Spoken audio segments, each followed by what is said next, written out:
Vamos a continuar con la serie de mensajes que hemos venido desarrollando en relación a las emociones. Dijimos que una persona que es madura a nivel emocional, paralelamente también debería de manifestar un nivel de madurez espiritual. Se los pongo de otra manera. Una persona que es espiritualmente madura es por consecuencia emocionalmente madura. Hoy quiero hablar, sin embargo, de no propiamente de las emociones. Quiero irme a otro aspecto, siempre por supuesto dentro del mismo tema. Y si tuviera que ponerle un título, sería este: ¿por qué no maduro? Así como ustedes lo están escuchando. ¿Por qué no maduro? Hace relativamente poquito estaba leyendo un dato que a mí me pareció, al menos a mí, ¿verdad? Me pareció bastante interesante. Tenía que ver con las frutas que se conocen como climatéricas. Algún experto, por supuesto, me podrá dar cátedra. No pretendo parecer un especialista en este tema, no lo soy. Así que solo les comparto lo que leí y que me va a servir de todas maneras como ilustración para lo que les quiero compartir a continuación. Las frutas climatéricas básicamente son todas aquellas frutas que se caracterizan porque pueden continuar madurando aún después de que uno la haya arrancado del árbol. Por ejemplo, las manzanas, la pera, el plátano, la ciruela, el melón, el aguacate, el kiwi, el tomate, en fin. Cada una de esas frutas tienen una característica interesante. Ustedes las arrancan del árbol y pueden continuar su proceso de maduración. Es más, decía el artículo que yo leía, que podemos acelerar el proceso de maduración de una fruta climatérica poniéndola cerca de otra fruta climatérica que está un poco más madura. Y de ahí, que para mí tiene sentido, por ejemplo, han, han experimentado esto de que, por darles un ejemplo, compran una manzana y la juntan con otra manzana que ya tenían en la casa, pero esta otra estaba un poquito más madura. Al ponerla junto a la nueva comienza como a madurar de una manera un poco más rápida a través del tiempo, por supuesto. Todo esto se debe a lo que los estudiosos llaman el etileno, que es lo que estimula la maduración en la fruta. Y ustedes dirán, ¿y esto para qué, Alberto? Denme chance nada más y ya les voy a explicar el por qué les estoy compartiendo esto de las frutas climatéricas e insisto, me sirve como una suerte de analogía para lo que les quiero compartir más adelante. También, de la misma forma que existen frutas climatéricas, hay frutas no climatéricas. Ahora, la diferencia básicamente radica en esto, que si ustedes la cortan, la quitan del árbol, el proceso de maduración se detiene. Por eso se recomienda que deben recolectarse cuando estén casi listas para el consumo. Porque si se recogen antes, dicen los expertos, normalmente si tomas una fruta verde no climatérica, al arrancarla no va a continuar su proceso de maduración o en todo caso su maduración es muy lenta y apenas observamos cambios bruscos en su aspecto. Frutas que entran dentro de esta categoría, las naranjas, el limón, la cereza, la uva, el pepino, la piña y frutas cítricas como esas. Al comprar frutas, por lo tanto, una de las características, o al menos una de las cosas importantes que uno debería siempre de considerar, es que si la fruta que estoy comprando es climatérica o no climatérica. Y alguien dirá, no me voy a estar poniendo a pensar si es climatérica o no climatérica. Yo lo que voy a ponerme a pensar si la quiero comer o no la quiero comer. El tema es que esto me sirve para ilustrar un poco lo que sucede con muchas personas.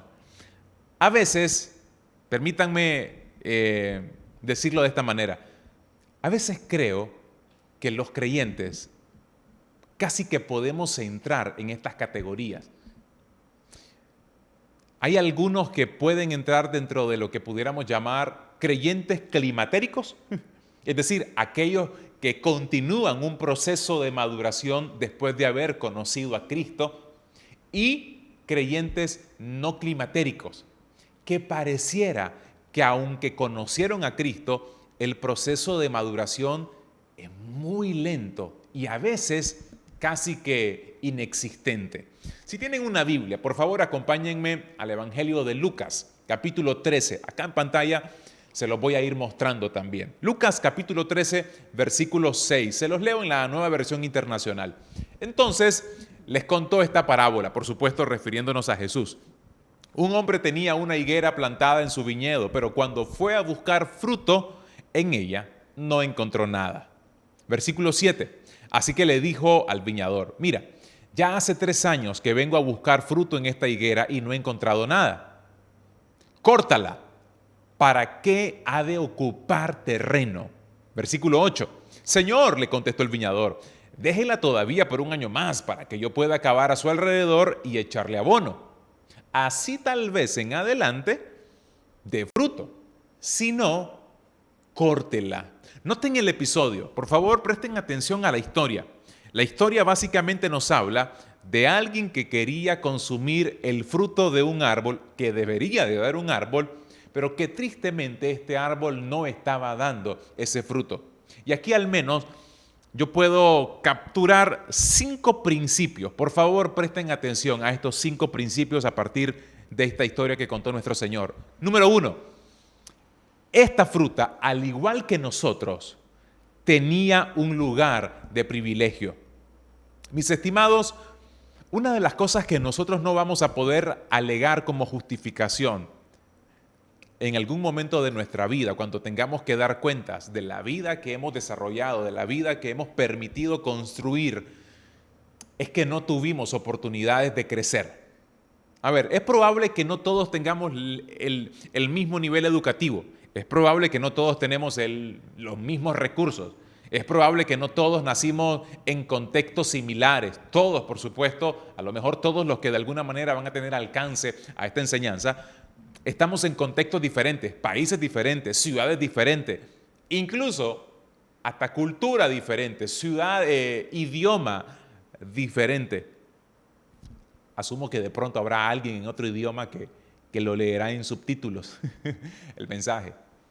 Pero de todas formas, esta es una generación que definitivamente tiene un acceso extraordinario a información, lo que significa que no podemos alegar el que no maduramos, el que no crecemos, el que no mejoramos nuestras capacidades, nuestros recursos por un tema de información o de oportunidades. Y ustedes dirán, no, pero oportunidades sí, no todos tenemos las mismas y no necesariamente. Hay oportunidades que muchas personas no logran aprovechar porque tristemente no están listos para el momento cuando la oportunidad se les avecina. Por eso, una vez más, presten atención a esta frase, seremos juzgados por las oportunidades que hayamos tenido. El crecimiento tiene que ver con el entendimiento de que yo estoy en una generación que tiene el privilegio de tener acceso a ciertos recursos, a cierta información que quizás mis antepasados no lo tuvieron. Segundo principio, la inutilidad invita al desastre. Esta es otra cosa que me enseña esta historia. Y esta parte es muy dura, yo estoy convencido. La inutilidad invita al desastre. Esto me debería de llevar a reflexionar en esto. ¿Para qué he servido en este mundo? Se los pregunto a ustedes. Pregúntense de manera seria, sincera, honesta, lo más transparente posible. ¿Para qué he servido en este mundo? ¿Para qué? Hay una frase que es muy recurrente, bien cliché, de esas que se viven diciendo a cada rato. El que no vive para servir, no sirve para vivir. Y para serles muy sincero, de pronto como que no me gustaba mucho la frase, pero en el fondo no deja de ser una verdad. No deja de ser un principio importante a considerar. ¿Para qué he servido en este mundo? Es decir, hipotéticamente hablando, no es un deseo en absoluto, pero si yo tuviese que marcharme de este planeta, dejara de vivir, por supuesto, ¿qué se recordaría de mí?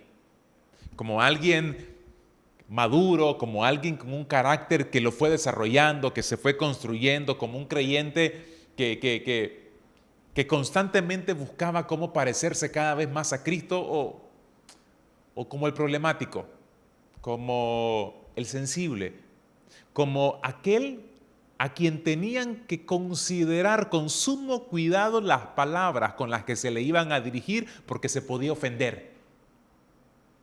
¿Qué tipo de creyente soy yo? ¿El indisciplinado? ¿El que llega tarde al trabajo? ¿El que no se puede confiar en él? ¿Al que no les podés pedir un favor porque de pronto te va a decir, pero me va a pagar horas extras? O cosas por el estilo. De pronto la pregunta siempre en cuestión es esta: ¿para qué he servido en este mundo? Tercer principio que me enseña la misma historia que les leí recién. Lo que no hace más que recibir no debe sobrevivir. Una vez más se los repito. Lo que no hace más que recibir no debe sobrevivir. Mis estimados, permítanme ponérselo de esta manera. Hay dos tipos de personas, hay dos clases de personas.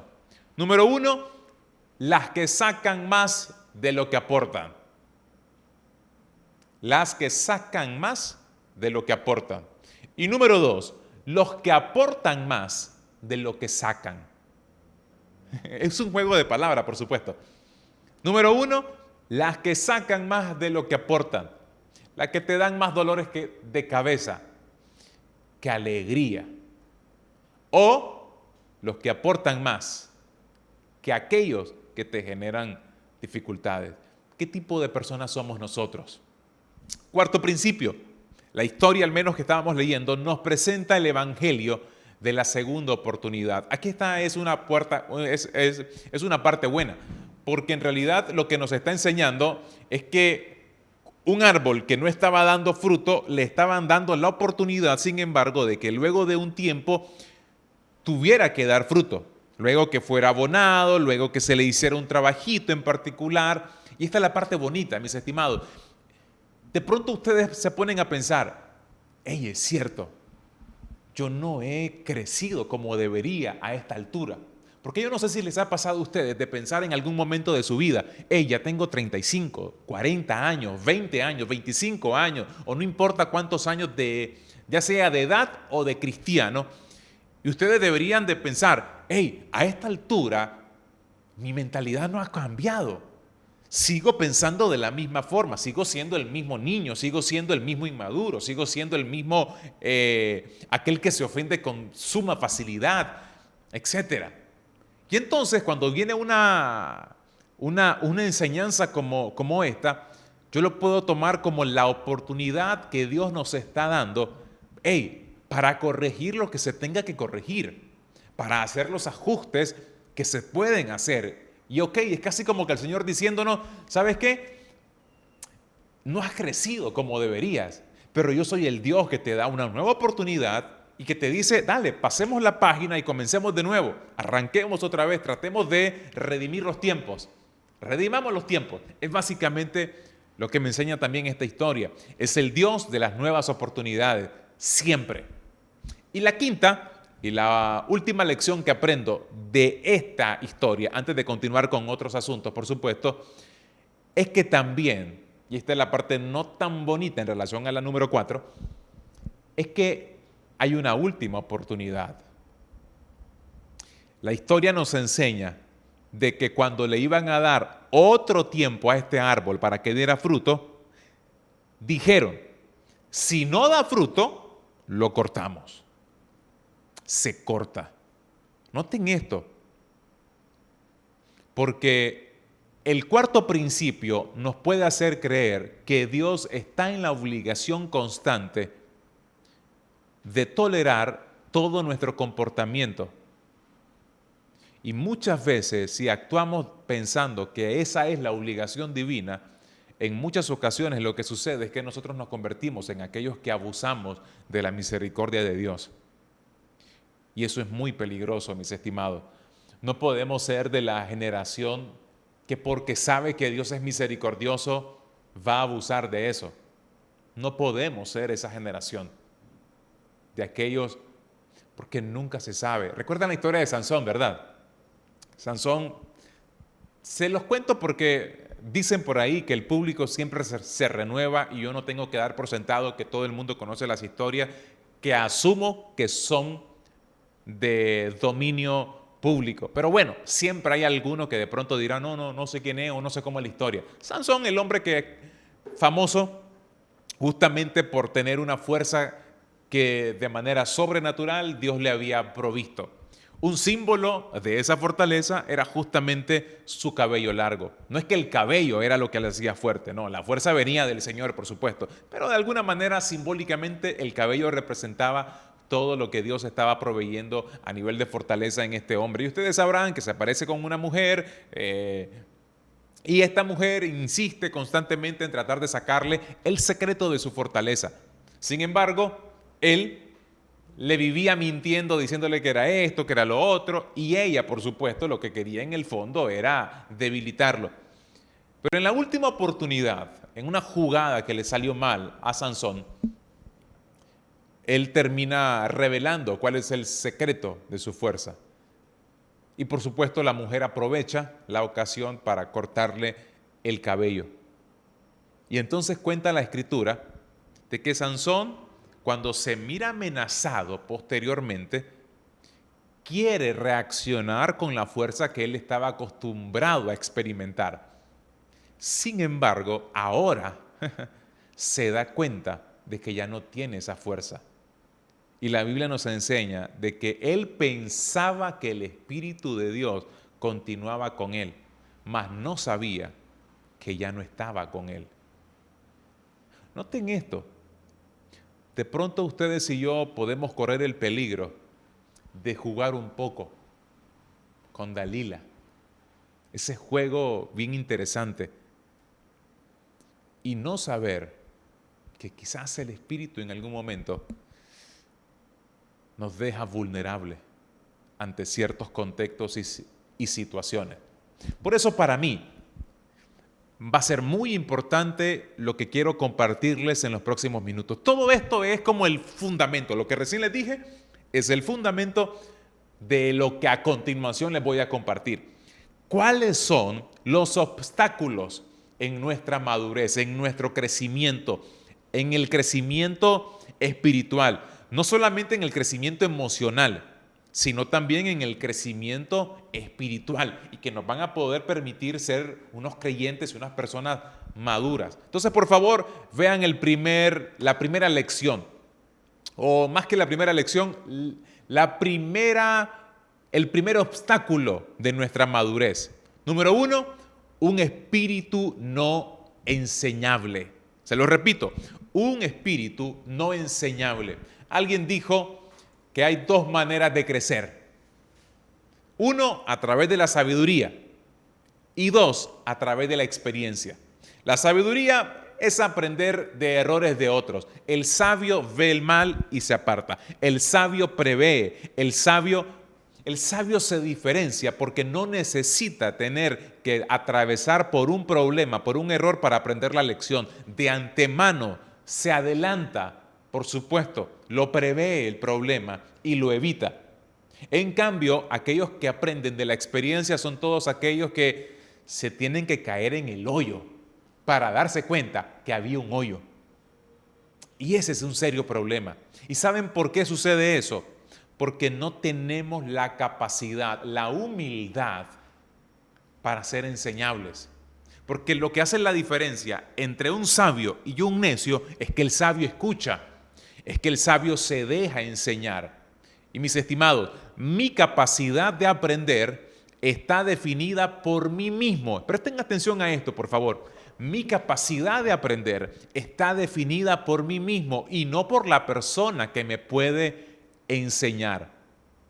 Cuando necesito corrección, no es cuestión de quién me lo dice, sino qué tipo de corazón tengo. ¿Por qué les digo esto? Porque me doy cuenta de que a veces nosotros tenemos la costumbre de poder pensar o creer que no, yo soy enseñable. Yo soy alguien que se deja enseñar, pero somos enseñables de forma selectiva. Nos dejamos enseñar de aquellos que hemos puesto en un pedestal y de forma arrogante desplazamos, ignoramos a otras personas que de pronto Dios ha puesto en tu camino y que te pudieran enseñar mucho más cosas si tan solo tuviéramos la humildad, el corazón para poder prestar atención a lo que tiene que decir. Ah, no, pero como no tiene tal título, pero como no tiene tal talento, pero como no es famoso, como no cumple con esto, no cumple con aquello, pues no le presto atención. O lo que es todavía más difícil, mis estimados, sucede que a veces las personas que más nos pueden enseñar son las personas que están más cerca de nosotros, familiares. Tu esposa, tu esposo, tu amigo, tu amiga, tu hijo, tu hija, tu papá, tu mamá. Pero la familiaridad, la cercanía, el conocerte, el conocerles, nos impide a veces el dejarnos enseñar. Porque claro, yo conozco las vulnerabilidades, yo conozco cuáles son sus problemas, yo conozco cuándo son sus días buenos y sus días malos, yo conozco sus tentaciones, porque de pronto cuando se trata de una esposa o de un esposo, yo conozco cada una de sus dificultades por las que tiene que atravesar, yo conozco sus áreas débiles y como conozco su área oscura, no me dejo enseñar, porque una de las cosas que a menudo yo llego a pensar, ¿qué me tiene que enseñar este? Si alguien que tiene este problema también. La familiaridad muchas veces nos lleva a ignorar lo que pudiéramos aprender aún hasta de nuestros hijos, aún de los más chiquitos. Por eso una cosa que caracteriza a una persona madura es que tiene un corazón enseñable. Sabe que puede aprender de cualquier persona. Sabe que puede aprender de las personas que uno menos espera. Eso nos hace maduros. Un espíritu enseñable, por lo tanto, es un estado del corazón. No se trata de quién me enseña. Se trata de que yo tenga la condición del corazón abierto para ser enseñable. Número 2, permítanme darle el segundo obstáculo para el crecimiento, para la madurez. Promesas incumplidas. Y ustedes dirán, ¿y qué tiene que ver las promesas incumplidas? A ver, las promesas que no cumplís generan estancamiento y falta de credibilidad. ¿Por qué? Porque esto tiene que ver con coherencia o congruencia en la vida. El que yo sea hombre de palabra, una persona de palabra, me hace crecer. Porque lo que eso indica, mis estimados, lo que eso indica es que yo soy fiel a lo que he prometido. Y si soy fiel a lo que he prometido, seré, por ejemplo, un hombre que entiende que el compromiso matrimonial es para toda la vida, porque di mi palabra, porque es un compromiso que no está sustentado en la emoción del momento o en la circunstancia, porque una persona madura no se mueve por la circunstancia del momento, se mueve por una convicción, por integridad, por ser coherente, congruente con sus convicciones, porque lo que dice es lo que también hace, porque su sí es sí y su no es no. Eso te vuelve alguien maduro. Lo opuesto, por supuesto, te estanca. El no ser fiel a tus promesas te estanca. Por eso va a ser muy importante que en la medida de lo posible todos nosotros desarrollemos la capacidad de hacer lo que decimos que vamos a hacer.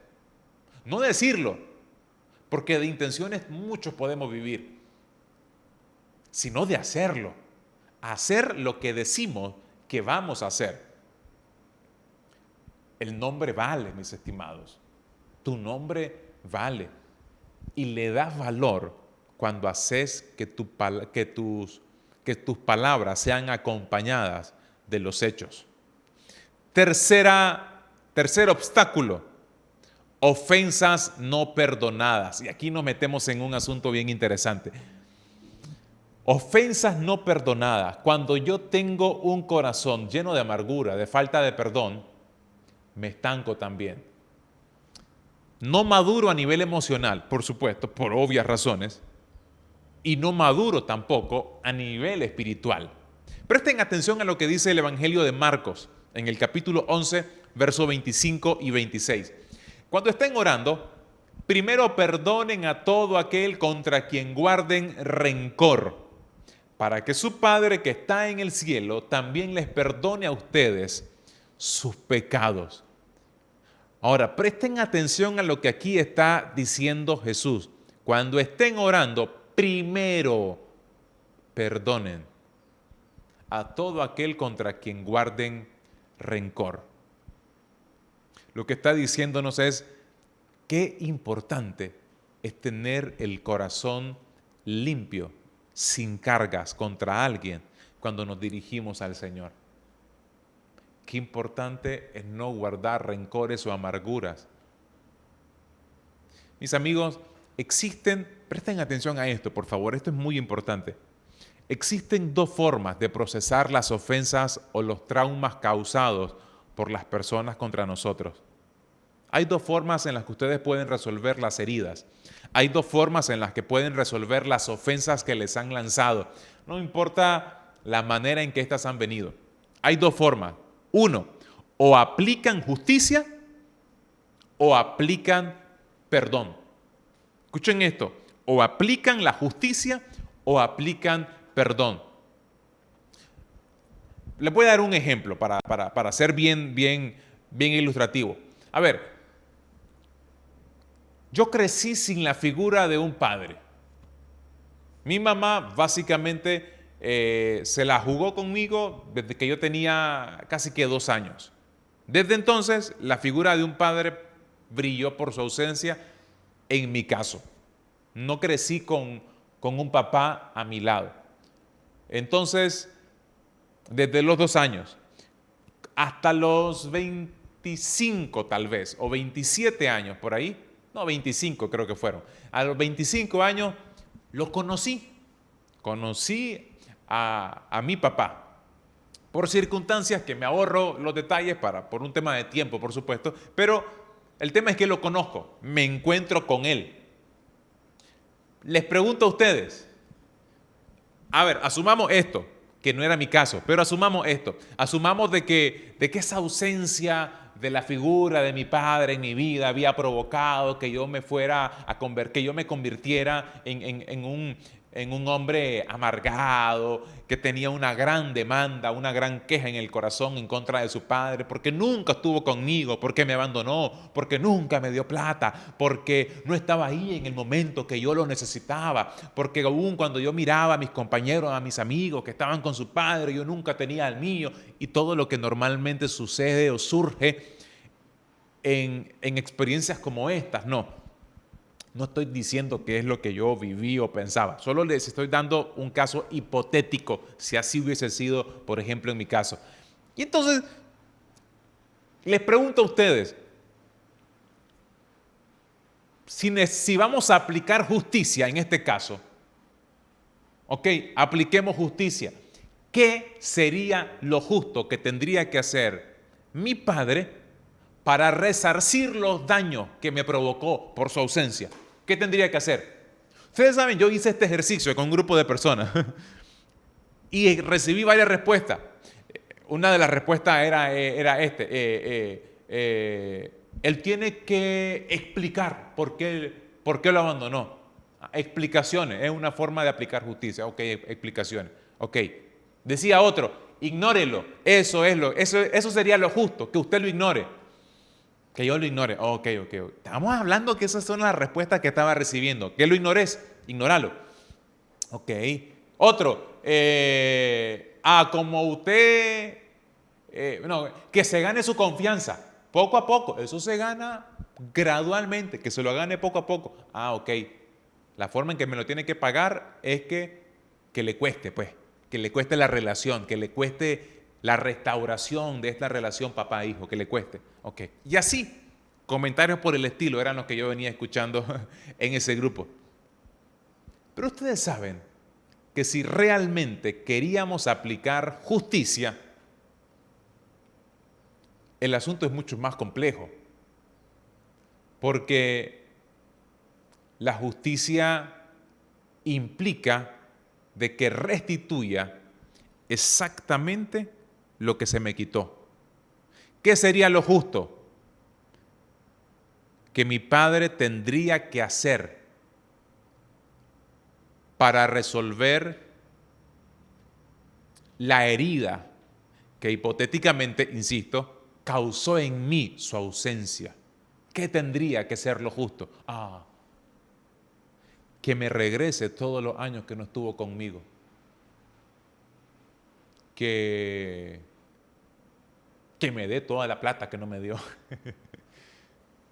que me regrese las lágrimas que derramé. Y ustedes dirán, eso es absurdo, Alberto, eso no se puede. Exacto. En realidad, las otras propuestas que la gente me estaba dando eran formas de venganza, no de justicia. Exacto. Eran formas de venganza y no de justicia. No es justicia lo que en realidad la gente busca cuando es ofendida.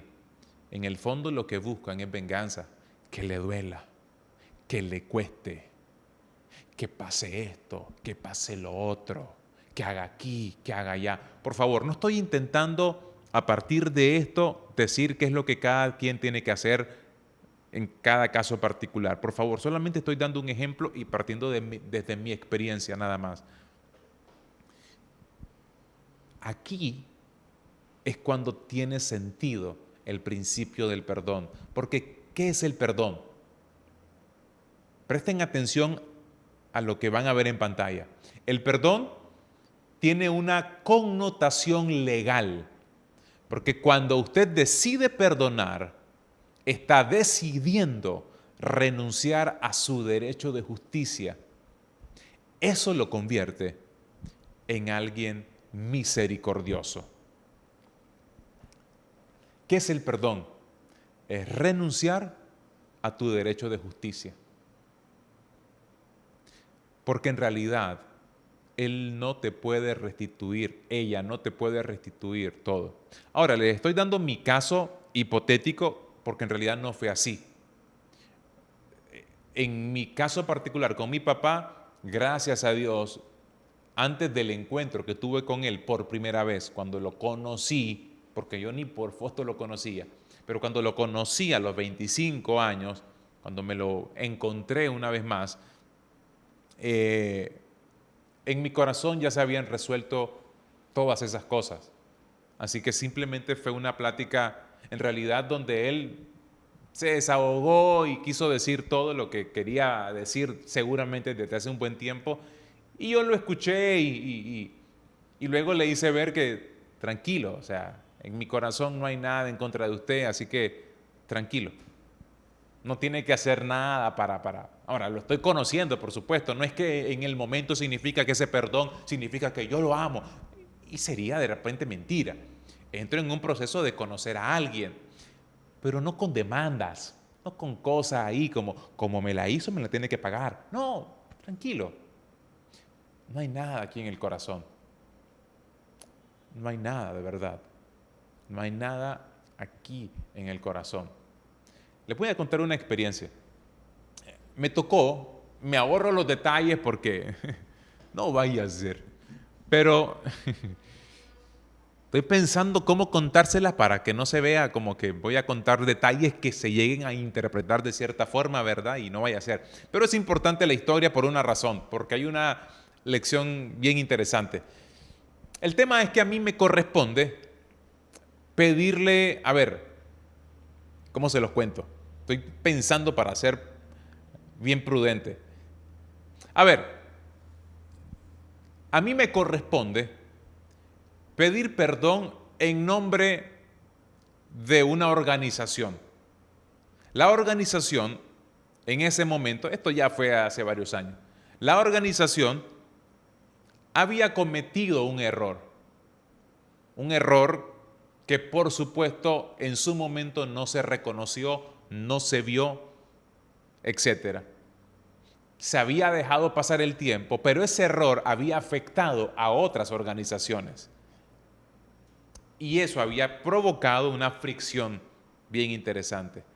Estoy hablando de organizaciones cristianas, dirigidas por cristianos. Y entonces recuerdo que en su momento se quiso resolver ese asunto y me correspondía a mí hacerlo. Entonces recuerdo que a mí se me había dado un consejo. Anda a pedir perdón, mi hermano, por todo lo que como organización hicimos y no nos defendamos, no te defendas, no nos justifiquemos, no, a bajar la cabeza, ya que te den duro, si te van a dar duro, y ojalá que pueda haber el ambiente bonito como para que nos perdonen como organización. Yo fui, hice la cita con la persona, me la dio y le comienzo a decir, mire, el motivo del por qué estoy aquí es para pedirle perdón en nombre de la organización porque reconocemos de que hicimos algo mal, de que esto y esto estuvo mal. Nunca se debió haber hecho de esa manera. Así que quiero que sepa que queremos pedirle perdón, en realidad, esa es la palabra, queremos pedirle perdón. La otra persona, un señor que en teoría por la posición que él tenía dentro de la organización, era una persona madura, una persona de valores, que enseñaba a otros,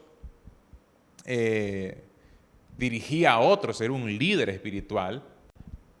Y entonces me dice esto, yo no tengo problema con vos no tengo problema, yo tengo problemas con Julanito de tal y Sutanito, que son los que habían estado en el pasado y que habían provocado el problema por el que ahora yo estaba pidiendo perdón. Pero aquellos ya no estaban, así que como aquellos ya no estaban, pues yo como el representante en ese tiempo de esa organización, pues tenía que pedir perdón, por supuesto.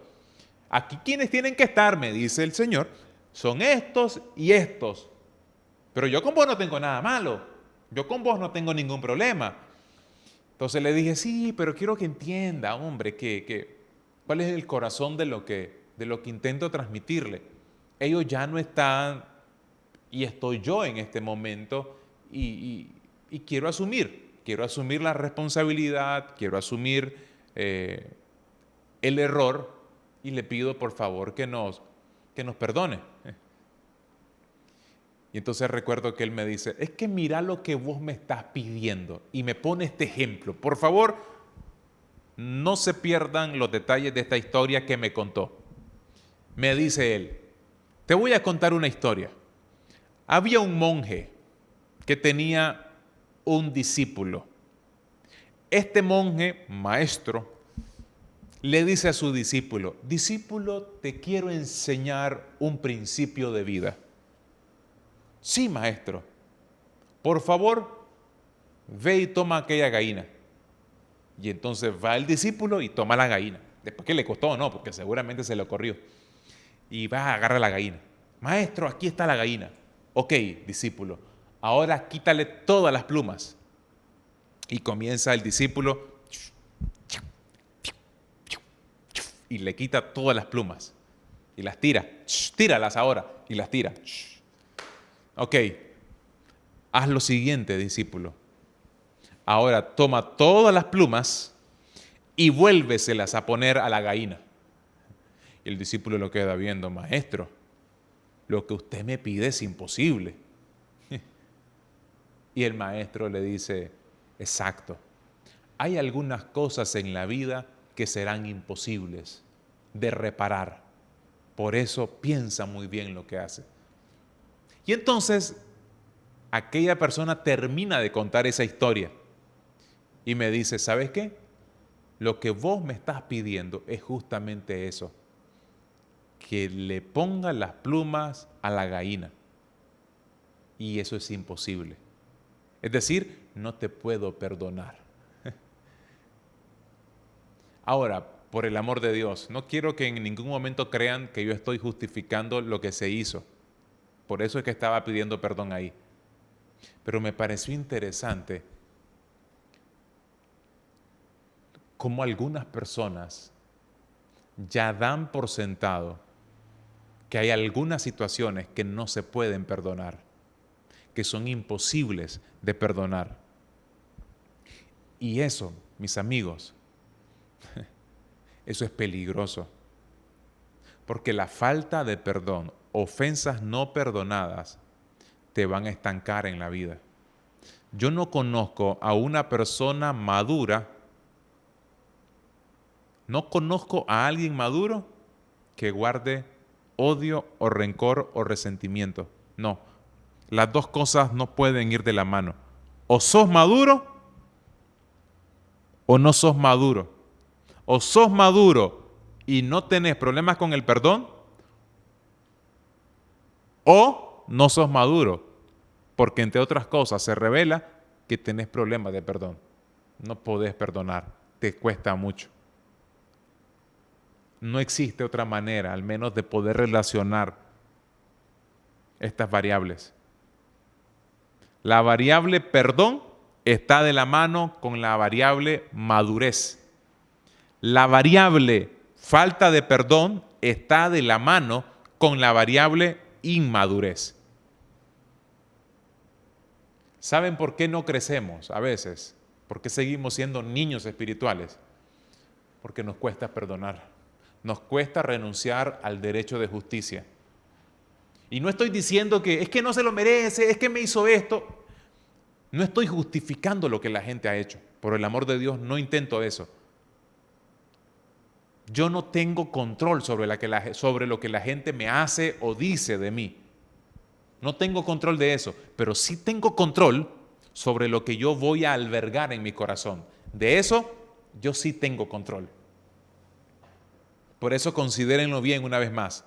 Ofensas no perdonadas es un obstáculo para tu crecimiento, para tu madurez. Número 4, solo son 5, así que no crean que voy a pasar mucho tiempo. Pero número 4, otro obstáculo para la madurez, las relaciones insensatas. Relaciones insensatas. Noten lo que dice el Evangelio de Lucas, capítulo 16, versículo 19. Jesús dijo: había un hombre rico que vestía con gran esplendor en púrpura y lino de la más alta calidad y vivía rodeado de lujos. Versículo 20. Tirado a la puerta de su casa, había un hombre pobre llamado Lázaro, quien estaba cubierto de llagas. Mientras Lázaro estaba tendido, deseando comer las sobras de la mesa del hombre rico, los perros, y por favor presten atención a esta imagen, los perros venían y le lamían las llagas abiertas.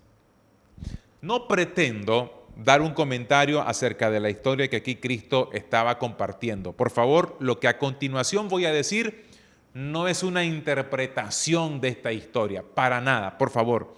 Lo que quiero hacer es tomar esta última imagen como ilustración de lo que a veces sucede en las relaciones personales que ustedes y yo construimos en el transcurso de nuestra vida. A veces nosotros tenemos relaciones que no nos ayudan mucho, en todo caso que no nos ayudan nada, y que pareciera esas relaciones una imagen similar a esta que nos muestra la historia del rico y Lázaro. Los perros venían y le lamían las llagas abiertas. Hay relaciones que funcionan como esto. Gente que te lame las llagas abiertas, las heridas. No te las cura, te las lame. Es el tipo de persona que no sana a nadie, que no ayuda a nadie, pero siempre está para lamer mis heridas. Y como me alivian, entre comillas, me mantengo cerca de ella, de esa persona, solo porque me dice lo que quiero escuchar.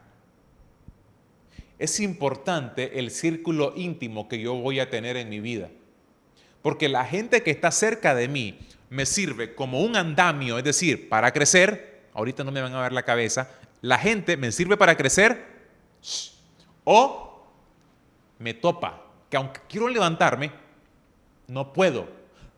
Porque muchas veces yo no crezco por el grupo de personas con las que me reúno, por aquellos que le doy acceso a mi intimidad, a mi corazón.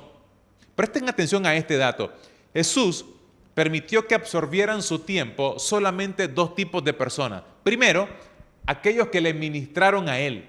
Por ejemplo, Juan, su primo, Juan el Bautista.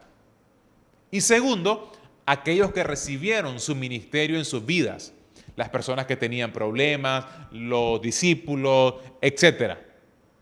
Los que le ministraron a él como Juan el Bautista, su primo, y aquellos a quien él ministró, personas en necesidad, o sus discípulos, o sus amigos.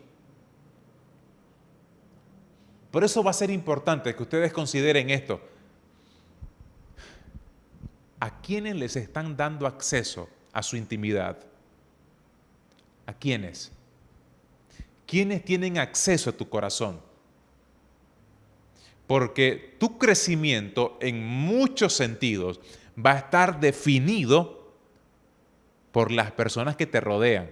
Ahora, con esto no quiero decir, entonces me tengo que convertir en alguien que solo está con aquellos que me hagan crecer. No necesariamente. Lo que estoy diciendo es que, Jesús permitió que le ministraran a alguien para hacerlo crecer, pero también Él ministraba a otros. Es decir, si yo voy a tener acceso a otras personas que tal vez no me van a ministrar a mí, al menos yo puedo darles algo a ellos, sin embargo, para hacerlos crecer. Pero aquellos que van a estar cerca de mí también me ayudan a crecer a mí. La madurez está vinculada al nivel de mis relaciones. Se los repito, la madurez espiritual está estrechamente vinculada a la calidad de mis relaciones. ¿Con quién te relacionas? Eso pudiera definir si te estancas o si seguís avanzando. Puede definir si te estancas o si seguís avanzando. Así de sencillo. Y el quinto y el último principio que les comparto. El corazón que no se compromete también obstaculiza la madurez espiritual, el crecimiento. Un corazón que no se compromete. Un corazón no comprometido es una persona con la cual usted nunca va a poder contar. Así como lo escuchan. Ustedes no pueden contar con alguien que no se compromete. Y ustedes dirán, elemental mi Watson. Obvio, claro, no cuento con alguien que no se compromete. Sí, pero noten que, por ejemplo, los ministerios en las iglesias están llenos de personas que sirven pero no están comprometidas en el fondo. ¿Y cómo sabe eso? Son los que llegan tarde. Son los que no cumplen con sus funciones. Son los que son irresponsables. Son los que no estudiaron para la tarea que se les correspondía, darle a clase con los niños, para hacer esto, para hacer lo otro. Son los esposos, son los esposos que firmaron el papel que decían casado con, pero son infieles en el matrimonio. Pero nunca están para la esposa o para los hijos.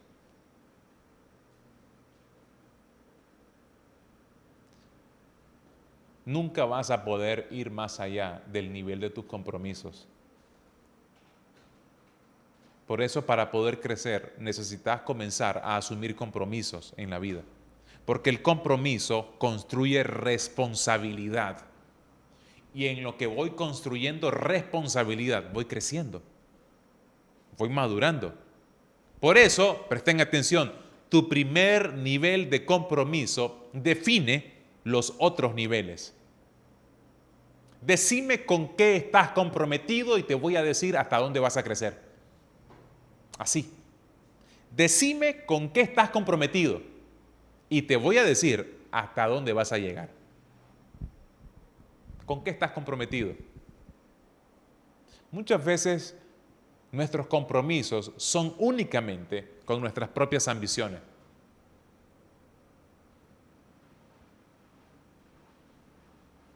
Si vos estás comprometido con tus propias ambiciones, tenés un tope. Sos vos mismo. Si estás comprometido con el reino de Dios, el tope no existe. Porque aquel, dice la Biblia, que es fiel en lo poco, aquel que se compromete en lo poco y es fiel en eso, Dios lo pone más. Tu primer nivel de compromiso define los otros. Por eso, otra vez más, decime en qué estás comprometido y te voy a decir hasta dónde vas a llegar en tu vida. Y el compromiso no está fundamentado en la emoción. La emoción se convierte en un sustituto de la acción muchas veces. Y lo que debería de sustentar mi compromiso es la convicción. La convicción de que estoy haciendo algo correcto.